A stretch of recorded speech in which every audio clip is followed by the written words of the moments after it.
यायला आपण हाडा मासाची माणसं कुठला कोहिनूर काढलाय.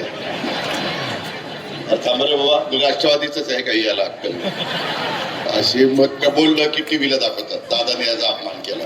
अरे माझं मला कळतं 35 वर्ष घासून घासून इथं आलोय. तिच्या निमित्तानं इथे आरपीआय आणि राष्ट्रवादीचे उमेदवार उभे केलेले आहेत. 21 उमेदवार. घड्या यांची खोड आहे. घड्या ते मगाशी गमच्या टाकत होते घड्या.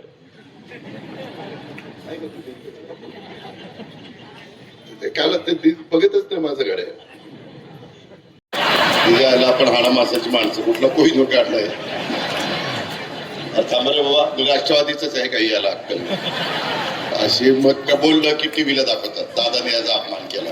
अरे माझं मला कळतं 35 वर्ष घासून घासून इथं आलोय. तिच्या निमित्तानं इथे आरपीआय आणि राष्ट्रवादीचे उमेदवार उभे केलेले आहेत. 21 उमेदवार. घड्या यांची खोड आहे. घड्या ते मगाशी गमच्या टाकत होते घड्या.